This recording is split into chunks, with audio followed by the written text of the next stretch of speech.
오늘 타볼 차량은 뭐죠 이게? 기아 저기 셀토스입니다. 요즘에 정말 핫하더라고요, 차. 이게 일단은 기아 자동차에는 없던 차고요. 크기도 좀 없던 사이즈입니다. 스토닉보다는 당연히 크고 2로보다도 좀 큽니다. 구형 스포티지? 네, 거의 그 크기. 사실 소형 SUV라는 말을 붙여도 되나 싶을 정도로 크기가 좀 큽니다. 일단 한번 운전을 해보고 저희가 시승기를 한번 또 남겨보도록 하겠습니다. 일단은 이 차의 장점이 크기도 크지만 실제 크기보다도 더 커 보인다는 게 장점 같습니다. 진짜 SUV를 탄 것처럼 시야도 높고 이렇게 널찍하고 좋습니다. 우리가 그 코나도 타보고 티볼리도 타보고 참 소형 SUV들 거의 많이 타봤잖아요. 네. 그런 차들에 비해서는 확실히 많이 큰 것 같아요. 현대 베뉴도 새로 나왔잖아요. 그 베뉴하고는 그 셀토스하고는 사이즈가 다른 거죠. 그쵸. 베뉴는 이 저기 셀토스보다 작은 스토닉 그 차랑 크기가 비슷합니다. 근데 이만한 사이즈들의 차들이 참 많이 나오는 것 같아요. 요즘 뭐 스토닉, 미로. 그러니까 현대차와 기아차가 요만한 크기를 많이 내놓는 게 지금 둘 다 그러고 인도에서 세계 최초 공개를 했거든요. 네. 인도가 지금 세계 세 번째로 큰 자동차 시장인데 그쪽에서는 소형차가 인기가 굉장히 많거든요. 인도가 지금 판매량도 많은 국가이긴 하지만 그 성장 가능성이 제일 큰 나라 중 하나거든요. 그러니까 인구 1000명당 그 자동차 보급률이 한 35명 정도밖에 안 돼요. 근데 이제 한국은 뭐 430명, 그리고 뭐 중국은 144명, 그리고 뭐 미국 같은 경우는 이제 800명도 넘고 인구 1000명당 이제 자동차 보급률이. 근데 1000명당 이제 35명이니까 굉장히 이제 앞으로 차가 많이 팔려나갈 시장인 거죠. 현대자동차 그룹에서는 중국 판매량이 뭐 아무래도 뭐 사드 보복이네 뭐네 그쵸. 이런 것들의 영향들이 있었으니까 뭔가 신시장을 개척하려고 하는 그런 차 중에 하나인 거네요. 그렇죠.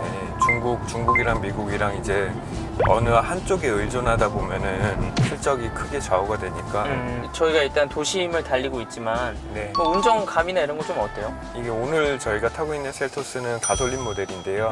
도심이라서 꼭 그런 건 아니고 일단 엔진이 힘이 굉장히 넉넉합니다. 터보 엔진이라서 최고 출력도 177마력이나 되고요. 최대 토크는 27kg/m 정도 오고, 그다음에 이제 변속기도 7단 듀얼 클러치가 들어가 있는데 동력 전달이 꽤 적극적이에요. 그래서 힘이 부족하다는 느낌은 거의 없습니다. 그리고 차체도 가벼운 편이거든요. 무게가 1400kg 중반대 정도라서 흠잡을 곳이 없지만 서스펜션이 사실 저는 조금 실망했어요. 이게 그냥 일반적인 운전에서는 문제될 것도 전혀 없고, 그다음에 이 소형 SUV 시장에서 다른 차들이랑 봤을 때, 뭐 티볼리나 이런 경쟁자들이랑 봤을 때도 이게 뭐 떨어지는 수준은 아닌데 요즘 현대 기아차들이 핸들링이 굉장히 좋단 말이죠.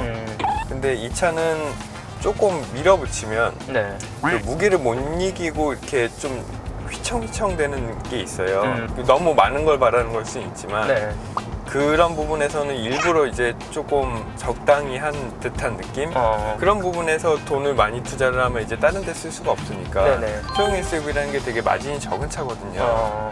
그런 게 있지 않았을까 싶습니다. 그래서 되게 이렇게 딱 소비자들, 이 소형 SUV의 제일 핵심적인 부분에 이렇게 효율적으로 돈을 써서 만들었다는 그런 느낌입니다. 일단은 이 차는 4륜구동이 들어가 있어서 옵션으로 4륜구동이 들어가면 이제 뒤쪽 서스펜션 구조가 달라지거든요. 그런 걸 감안해서 봤을 때, 그러니까 이 차는 그런 옵션이 들어간 거고요. 승차감이 되게 부드럽습니다. 다른 소형 SUV에 비해서 공간이 넓으니까 여러 가지 이제 활용성을 생각을 해서 승차감까지 고려를 하다 보니까, 그래서 이제 좀 그런 부분들이 서스펜션이 탄탄할 수가 없는 그런 느낌, 그런 게 있는 거죠. 연비는 어느 정도 나오나요, 이게? 이제 4륜구동을 넣느냐 안 넣느냐, 그다음에 뭐 휠을 몇 인치를 끼느냐에 따라 다른데 이제 가솔린 모델의 경우는 최고 한 미터당 10.7km까지 나오는데, 그건 이제 물론 전륜구동의 휠도 한 16인치 이런 제 가장 기본형 모델이 그 정도 나오고요. 지금 이 시승차처럼 4륜구동의 18인치 휠 인 차는 리터당 10.9km 연비가 나오는 것 같습니다. 연비가 소형 SUV 치고는 좋은 편 아닌데 연비 생각하면 이제 디젤 모델을 타야겠죠. 네. 디젤 모델은 최고 한 17km 이상 나오기도 합니다. 지금 저희가 타고 있는 차량의 가격이 어느 정도 되죠? 3천만 원이 조금 넘습니다. 네. 뭐 결코 싼 차는 아니네요. 그죠? 일단 시작가가 낮아서요. 네. 옵션에 욕심을 크게 안 부리면은 네. 그러면 뭐 2천만 원 초반대 적당히 그래도 네. 좀 필요한 것들 챙겨 넣으면 네. 한 2천만 원 중반대 정도에서 수험이 가능한 차입니다. 근데 차가 주는 이미지나 네. 크기나 뭐 이런 것들을 다 고려해서 봤을 때는 비싼 차라고 말하기는 좀 어려울 것 같습니다. 자, 여기서 이제 또 급작스러운 코너 한번 또 진행을 해보도록 하겠습니다. 셀토스에 대한 루머와 진실. 자, 첫 번째. 뭐 요즘에 댓글들 보면은 현기차는 에바가루가 나온다. 가루가 나온다는 거죠. 네. 그런 거 왜 그런 얘기들이 나오는 거예요? 일단 그런 민원들이 굉장히 댓글 속에서 많더라고요. 그리고 이 부분은 모르는 부분이니까 패스를 하고. 두 번째, 현대 기아차 둘 중에 항상 같은 비슷한 모델이 나오면은 네. 기아차는 항상 현대에 비해 품질이 떨어질 수밖에 없다. 어떻게 보시나요? 일정 부분 조금 그런 게 있습니다. 근데 그게 그냥 무작정 같은 값인데 품질이 떨어진다 이렇게 보기는 어려울 것 같고요. 네. 눈에 보이지 않는 그런 품질 완성도 그런 게 조금 낮은 대신 편의 장비가 좀 더 많다거나 네. 가격이 조금 싸다든가 그만큼의 어드밴티지가 확실히 있어요. 또 기아차에는 성격이나 이제 뭐 타겟층 그런 게 좀 다르다고 보는 게 맞는 것 같습니다. 알겠습니다. 오늘의 루머 진실은 여기까지 한번 짚어보도록 하겠습니다. 안에 내부를 보면은 이건 뭐 기아 자동차의 어느 정도의 이제 패밀리로 따라간다 라는 걸 좀 볼 수 있을 것 같아요. 네. 이 내비게이션이 지금 나오는 K7? 뭐 이런 것들도 다 이렇게 돌출형으로 되어 있는데 화면이 굉장히 큼직하니 전 좋은 것 같아요. 일단 터치도 잘 돼요. 이제 전체적으로 셀토스를 살펴보면은 저는 개인적으로 어떤 느낌을 받았냐면 네. 이게 굉장히 효율적으로 만든 차다. 이제 이유가 이제 소비자들이 2급 차에서 원하는 것들을 굉장히 잘 연구를 하고 그런 부분을 되게 잘 실현을 했어요. 예를 들면 이런 재질 같은 거는 조금 포기하더라도 네. 큰 화면을 넣고 맞아요. 그다음에 뭐 대신 이렇게 베젤도 얇게 하려고 그러고 네. 그러니까 돈을 되게 이렇게 잘 쓴 거죠. 어. 그리고 차체 크기를 넓게 뽑아내고 네. 사실 이런 데 보면 재질이 굉장히 딱딱하고 이러거든요. 네. 근데 이런 거보다는 이런 쪽이 더 중요하다고 판단을 한 거죠. 근데 일단 얘네도 마진이 안 남는 차라고 했는데 스피커도 보스를 넣었어요 또. 옵션이잖아요. 네. 그렇게 옵션을 넣으면 차값이 꽤 올라가죠. 셀토스 인테리어의 가장 큰 특징은 네. 이 실내도 되게 넓어 보여요. 일단 가로로 쫙 뻗은 듯하게 여기 이쪽 선도 이제 쭉 뻗어 있거든요. 그래서 전체적으로 봤을 때 답답한 느낌이 별로 없고 그다음에 아까 제가 재질 말씀드렸었는데 네. 이 상단 부위도 되게 이렇게 딱딱한 플라스틱이 들어가 있거든요. 네. 그래도 이런 데는 이렇게 약간 말랑말랑하고 그다음에 꼭 바느질 한 것 같은 장식도 좀 넣고 그다음에 이런 버튼들이나 이런 모니터 처리나 이런 게 되게 차급에 비해서는 매끈해 갖고 그냥 사용하는 입장에서는 만족감은 클 것 같아요. 헤드업 디스플레이도 꽤 큰 게 들어갔고 근데 저는 네. 저 헤드업 디스플레이가 참 의문이에요. 이렇게 네. 위에 올라오잖아요. 네네. 마치 그 드래곤볼 투사이언이 타는 이런 네. 전투적 특전기 같이 이렇게 올라오는데 근데 이게 왜 굳이 이렇게 올라오게끔 만들 필요가 있어요? 왜 다른 차들은 그냥 화면에 비춰지잖아요. 아니요. 소형차들 중에는 이렇게 올라오는 이런 타입이 많이 있습니다. 이게 그 앞유리에 비춰지는 헤드업 디스플레이를 쓰려면은 이 유리가 잘 반사가 돼야 되거든요. 근데 그 유리가 단가가 꽤 비싸요. 네. 그렇게 해서 옵션을 넣으면 차값이 많이 올라가니까 소형차들은 이제 이런 식으로 구현을 많이 하죠. BMW 미니도 이런 식으로 쓰고 있어요. 그다음에 옵션도 되게 풍부합니다. 통풍 시트도 들어가 있고 그 전에 경화나 레인지 로고에서는 없던 그 통풍 시트가 이렇게 들어가 있는. 그쵸, 이보크에는 없었죠. 네. 그리고 이 차는 썬루프가 빠져 있긴 한데 그 겉에가 투톤인 루프를 고르면 썬루프를 고를 수가 없는 것 같더라고요. 하이패스도 이쪽에 카드로 꽂으면 되더라고. 국내에서 현대기아차만큼 옵션이 이렇게 풍부한 건 없죠. 그리고 일단 여기도 뭔가 특이사항으로 봤던 게 여기 뭐 요즘 차들은 다 나오지만 그 무선 충전 기능이 이렇게 딱 있더라고. 그리고 무선 충전 기능을 이렇게 위층에다가 해놓은 것도 되게 좋은 것 같아요. 이런 거를 현대기아차가 굉장히 잘하거든요. 근데 핸드폰 두면은 다른 소지품을 들 수 없는 차들이 꽤 많은데 이런 공간을 이용해서 핸드폰 충전을 하고 여기는 또 수납 공간을 만들어 놓고 이런 거 참 좋은 것 같아요. 그리고 이렇게 커버도 잘 만들어 놓고 외관부터 조금 살펴보죠. 일단 앞모습이 저는 굉장히 세련된 것 같아요.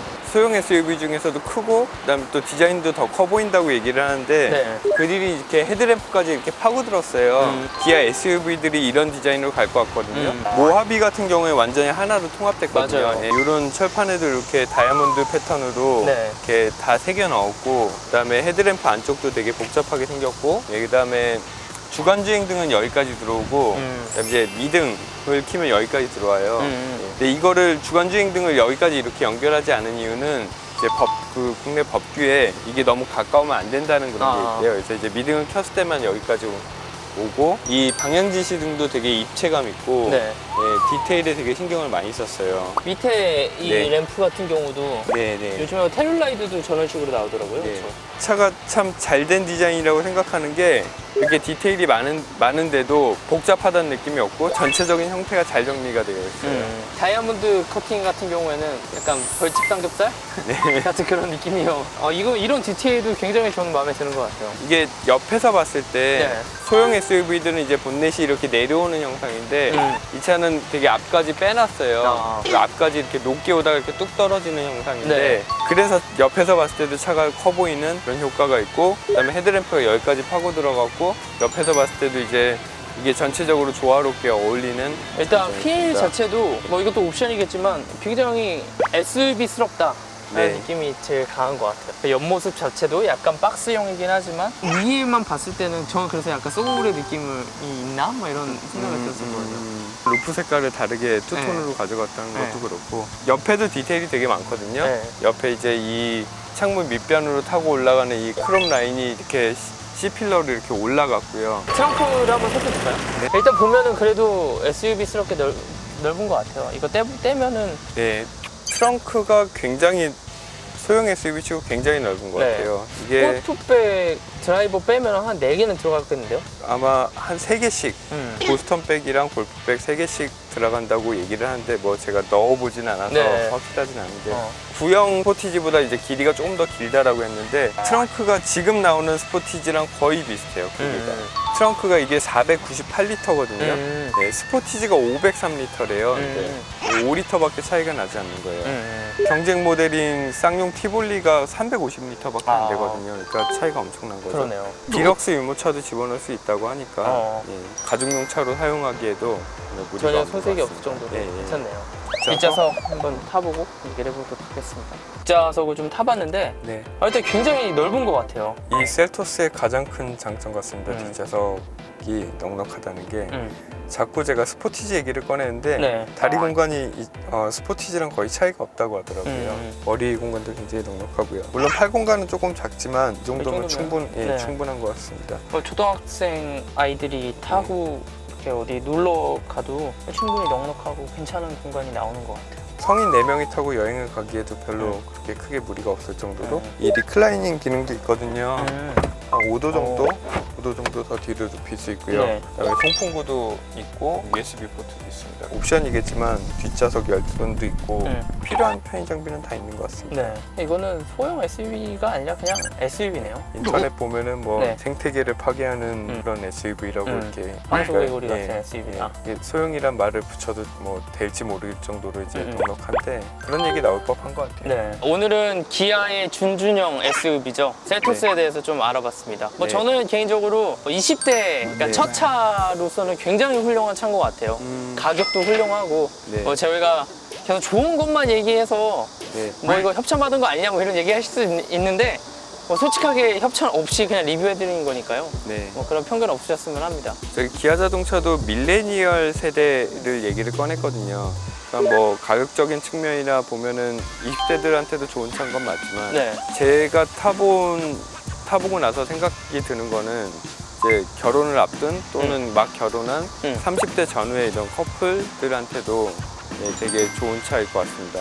뭐 결혼해서 아이를 가지더라도 네. 한참은 더 탈 수 있는 그쵸. 네, 패밀리카로서의 역할도 충분히 해낼 수 있기 때문에 이렇게 연령대를 높게 잡아도 좋을 것 같습니다. 일단 뭐 생태계 파괴라는 말이 정말 잘 어울리는 것 같습니다. 네, 뭐 원하시는 차량이 있으시면은 댓글로 남겨주시고요. 구독과 좋아요 부탁드리겠습니다. 지금까지 우영준 류민이었습니다. 감사합니다.